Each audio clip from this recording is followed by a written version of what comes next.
Satyendranath Basu D.El.Ed এবং B Ed কলেজের প্রাঙ্গণে আজকে উপস্থিত সবাইকে স্বাগত জানাই। বাংলার দুই মহান মনীষী বিশ্বকবি রবীন্দ্রনাথ ঠাকুর এবং বিদ্রোহী কবি কাজী নজরুল ইসলাম, যাদের শিক্ষাদর্শ শুধুমাত্র পুঁথিগত বিদ্যা নয় বরং সমগ্র মানুষকে পৃথিবীর সব জায়গায় সার্বিক বিকাশের পথ দেখায়। আজকে আমাদের বলেন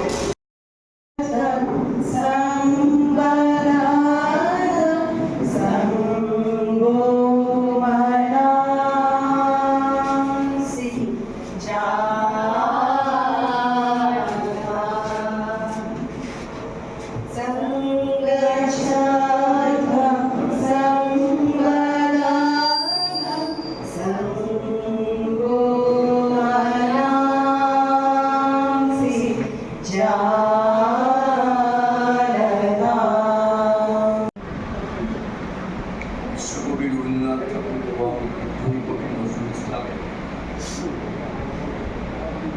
স্মরণে আমাদের কলেজ যে কর্মসূচি দিয়েছে এবং তার সাথে যে ওরিয়েন্টেশন ক্যাম্প, সেটা আমরা যারা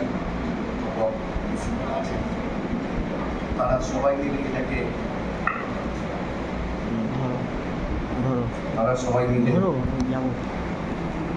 এই দিনটাকে পালনের জন্য যে কর্মসূচি দিয়েছেন তার শুভেচ্ছা, তার সফলতা আমি ম্যানেজমেন্টের পক্ষ থেকে এর সাথে যুক্ত যারা আছেন তাদের প্রত্যেককে জানাচ্ছি। আমাদের এখানে উপস্থিত হয়েছেন doctor Sujit Kumar Biswas, district coordinator, এবং সীমন্ত পাল, অ্যাসিস্ট্যান্ট প্রফেসর, বঙ্গবাসী মর্নিং কলেজ। তারা প্রাপ্য, তারা বলবেন, আমরা শিখব। এখন আমি একজন বাঙালি হয়ে রবীন্দ্রনাথ নজরুল সম্পর্কে আমাদের অনুভূতি তার প্রকাশের জন্য কোথাও ভুলভাল বলে ফেলি, আবেগের বসে সবটা না জেনে বলি। তার সাহিত্য সৃষ্টি, শিল্পকলা, শিক্ষা অঙ্গন সম্পর্কে তার আলাদা ধারণা, এগুলোর মূল্যায়ন করতে গেলে আসলে তারা দুজনেই তো ঊনবিংশ শতকের, একজন মাঝামাঝি সময়ের পরের দিকে আর একজন একেবারে শেষের দিকে আমাদের ভারতবর্ষকে আলোকিত করবার জন্য, আমাদের মানব চেতনাকে তার বিকাশ করবার জন্যে হয়তো বা এসেছিলেন। আমরা কৃতজ্ঞ যে বাঙালি হিসাবে এদেরকে আমরা পেয়েছিলাম, এবং আমাদের কাছে এটা বলবো অনেক দুর্ভাগ্য যে বিংশ শতাব্দী জুড়ে বা একবিংশ শতাব্দীর প্রায় এক চতুর্থাংশ আমরা পার করে আসলাম, আমরা কিন্তু তাদের ধারে কাছে যাওয়ার মতো আর কোনো সাহিত্য উপাসককে আমরা পেলাম।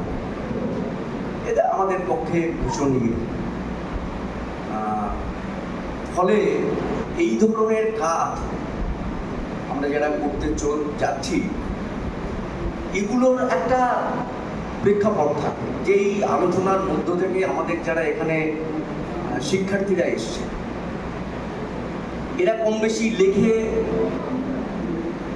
তাদের বাড়িতে রেখে দেন, ওয়াল ম্যাগাজিনে দেন না, অনেকে সাহস করে কেউ দেয়, কারো কারো লেখা বেশ ভালো, কিন্তু তাদেরকে যে আরেকটু গড়ে তোলার জন্যে যে সংস্পর্শ দরকার, সে সময় সে যুগে যারা এরকম পেয়েছিলেন, আজকের দিনে এটা একটু কমে যাচ্ছে।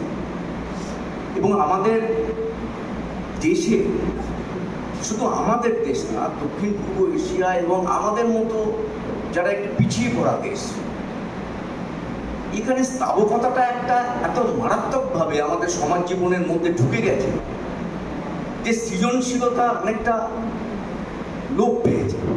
সৃজনশীলতা যেন কোনো একটা গেরাটকের মধ্যে তাকে বেঁধে রাখা হয়েছে, সে তার আপন মনের মতামত প্রকাশ করতে দ্বিধাবোধ করেছে। সে যেই আসুক না কেন, শাসক মানেই সে আমাদের সৃজনশীলতার উপরে একটা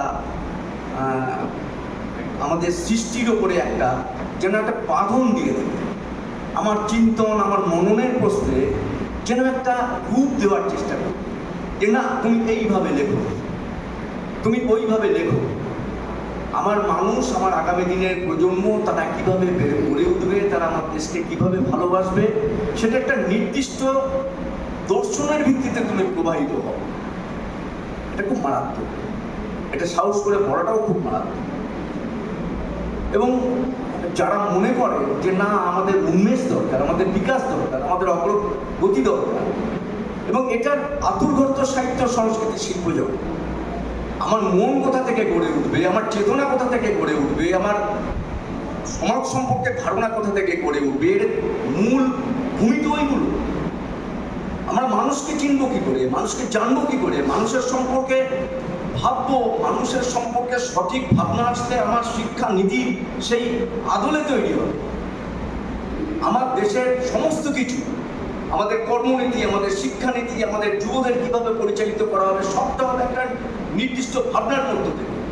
এবং এটা সমাজের সর্বস্তরের মধ্যে যত বেশি আলোড়ন উঠবে, যত বেশি নিজস্ব মতামত প্রকাশের প্রশ্নে যদি কোনো ভয় ডর না থাকে, অনেক বেশি লেখা, তার জনমানুষের প্রকাশ করবার অধিকার যদি থাকে, তার সাহস যদি থাকে, তবেই একটা জাতি গড়ে উঠতে পারে। এবং পৃথিবীতে যে সমস্ত জাতি গড়ে উঠেছে, গোটা বিশ্বের কাছে আদর্শ হয়েছে, অনন্য হয়ে উঠেছে, যে সমস্ত সাহিত্য, সংস্কৃতি, শিল্প, বিজ্ঞান, প্রযুক্তি তারা যখন আমাদের বিশ্বকে নিয়ন্ত্রণ করতে গেছে, নিয়ন্ত্রণ মানে এই নয় যে আমাদের আমরা কেউ তারা আমাদেরকে একদিকে পরিচালিত করছে, তা নয়। ধরুন রবীন্দ্রনাথ ঠাকুর, সিপাহী বিদ্রোহের কিছুদিন পরে তার আগমন, এবং তারপরে একটা বিস্তীর্ণ সময়, তখনও আমাদের বাংলার শিল্প, সংস্কৃতি, সাহিত্য নিতান্তই একটা বাচ্চা, একদম শিশু। আমরা বাংলা সাহিত্যের আধুনিক রূপ পেয়েছি তার কাছে। আমরা হয়তো রবীন্দ্রনাথ সম্পর্কে আমরা যখন যৌবনে ছিলাম, আমাদের একটা আকাঙ্ক্ষা ছিল, আমাদের যখন 20, 22, 25, 23 এই সময় যখন আমাদের এই কালটা আমরা অতিক্রম করছি, আমাদের তখন মনে হয়েছে যে মানুষটা এত লিখলেন, হাজার হাজার কবিতা লিখলেন, স্বাধীনতা সংগ্রামের জন্য তার বরাদ্দ কিন্তু অত্যন্ত, এটা আমাদের আক্ষেপ। আমরা সেই সময় যারা জীবন পালন করেছি, আমাদের কাছে সেটা দুঃখের ছিল। আবার সেইখানে দাঁড়িয়ে কারারই লৌহ কপাট এবং এর সাথে বাধা দিলে বাঁধবে লড়াই, এ দুটোর চেতনা বোধ, এ দুটো এক, দুটোই মানুষের রক্তকে আমাকে যে নিয়ন্ত্রণ করতে যাচ্ছে, আমাকে বাধা সৃষ্টি যে করছে, তার বাধাটাকে খান খান করে ভেঙে ফেলার জন্য একটা আহ্বানের সৃষ্টি। কিন্তু আজকে দেখুন, আমি এক জায়গায় বলছিলাম যে 40-এর দশক, 30-এর দশকের পর থেকে কেন আমাদের দেশে স্বাধীন সত্তা নিয়ে আমাদের দেশকে এগিয়ে নিয়ে যাওয়ার ক্ষেত্রে আমাদের সাহিত্য সৃষ্টির সাথে যারা যুক্ত আছেন, তারা নিজেদেরকে বীর হিসাবে আমাদের জাতির কাছে প্রতিষ্ঠা করতে পারছেন না? এটা বড় আক্ষেপের, এটা বড় দুর্ভাগ্য। আমরা চাইব যে আজকে যারা এখানে শিক্ষার্থী হিসাবে আছেন, আজকে যারা অন্যরা শিক্ষাঙ্গনের সাথে যুক্ত আছেন, আগামী যারা যুক্ত হবেন, তারা একেবারে শিশু মন থেকে গড়ে তোলার চেষ্টা করুন। তারা সমাজকে জানুন, তারা রবীন্দ্রনাথের আদলে আসুন। শিক্ষা অঙ্গনের মধ্যে মুক্ত বাতাস, এখন মুক্ত বাতাস কিন্তু কোনো জায়গায় আটকে থাকা না। উনি যখন যেটা করেছেন, আজকে 2025 সালে দাঁড়িয়ে আমার শিক্ষা অঙ্গনকে যে আধুনিক জায়গায় নিয়ে যেতে হবে, সুতরাং ওইটাই ধরে থাকতে হবে তা কিন্তু নয়। কিন্তু তিনি যে কাজটা শুরু করেছিলেন, সেই জায়গায় দাঁড়িয়ে আজকে এতদিন পরে আমাদের শিক্ষাঙ্গনকে আজকের দিনের মতো করে গড়ে তুলবার জন্যে যে আধুনিক ভাবনার প্রয়োজন, যে আধুনিক মনের প্রয়োজন, তার জন্য আমরা সবসময়ের জন্যে কি বলবো, আরাধনা করছি, তপস্যা করছি। এসো কেউ একজন রবীন্দ্রনাথের মতো, নজরুলের মতো আমাদেরকে জাগ্রত করো, আমাদেরকে সঠিক পথে নিয়ে যাওয়ার জন্য চেষ্টা করো। আমরা সেই আকাঙ্ক্ষা নিয়েই বেঁচে থাকি। সবাইকে ধন্যবাদ। আমরা জানি আমাদের সংস্কৃতি এবং সাহিত্যের দুই উজ্জ্বল নক্ষত্র, কবি, বিশ্বকবি রবীন্দ্রনাথ ঠাকুর ও বিদ্রোহী কবি কাজী নজরুল ইসলামের জন্ম জয়ন্তী উদযাপন। আজকে এই সাংস্কৃতিক অনুষ্ঠানের পাশাপাশি আমরা একটি টিচার ওরিয়েন্টেশন প্রোগ্রামেরও আয়োজন করেছি। এই বিশেষ আয়োজনে আমাদের মধ্যে উপস্থিত হয়েছেন আমাদের দুই মাননীয় অতিথি। একজন হলেন doctor Sujit Kumar Biswas, district coordinator সমগ্র শিক্ষা মিশন নদিয়া জেলা, এবং বঙ্গবাসী কলেজের librarian and assistant professor mister Srimanta Pal sir. তাদের দুজনকে আমাদের মধ্যে পেয়ে আমরা খুবই আপ্লুত। আজকের এই ওরিয়েন্টেশন প্রোগ্রামে এছাড়া আমাদের মধ্যে উপস্থিত আছেন আমাদের কলেজের মাননীয় সেক্রেটারি স্যার, মাননীয় শ্রী সৌমিত্র বিশ্বাস স্যার। রবীন্দ্র নজরুল নিয়ে বলার তেমন কিছু নেই, আজকে বলবেন আমাদের দুই অতিথি, তাদের কথা আমরা শুনবো। আমি শুধু আজ এটুকুই বলবো, তাদের সৃষ্টির ধরন আলাদা। একজন মানবিক, আমাদের সুখ দুঃখে, আবেগে, আনন্দে, উচ্ছ্বাসে, প্রেমের গভীরে, মননের অন্তঃস্থলে সব জায়গায় আমরা রবীন্দ্রনাথকে পাই। অন্যদিকে কাজী নজরুল ইসলাম হলেন বিদ্রোহী কবি। সামাজিক শোষণ, অন্যায়, তার বিরুদ্ধে বারবার তার কলম গর্জে উঠেছে। সৃষ্টির ধরন আলাদা হলেও তাদের দুজনেরই লক্ষ্য একটাই, মানব মুক্তি।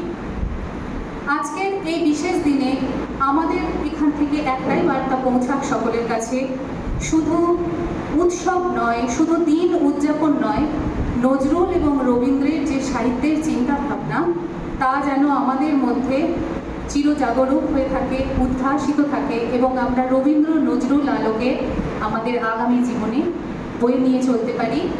এছাড়া এখানে আজ আমি আবারও যে সমস্ত অতিথিবর্গ এখানে উপস্থিত হয়েছেন তাদের অমূল্য সময় ব্যয় করে আমাদের অনুষ্ঠানকে সাফল্যমণ্ডিত করার জন্য আমাদের কলেজের IQAC অ্যান্ড কালচারাল কমিটির তরফ থেকে তাদেরকে জানাই আন্তরিক ধন্যবাদ, কৃতজ্ঞতা ও সম্মান। সকলে ভালো থাকবেন। আমরা এবার আমাদের মূল অনুষ্ঠানের দিকে পৌঁছে যাব। Fiery rebel whose words set the heart of an enslaved nation ablaze. Yet, beneath the different textures of their poetry beat a single synchronized heart, a heart that throbbed for human liberation, for equality, and for the ultimate truth of love. When we look at the educational philosophy of both Rabindranath and Nazrul, we realize they were not just poets, they were radical architects of the human mind.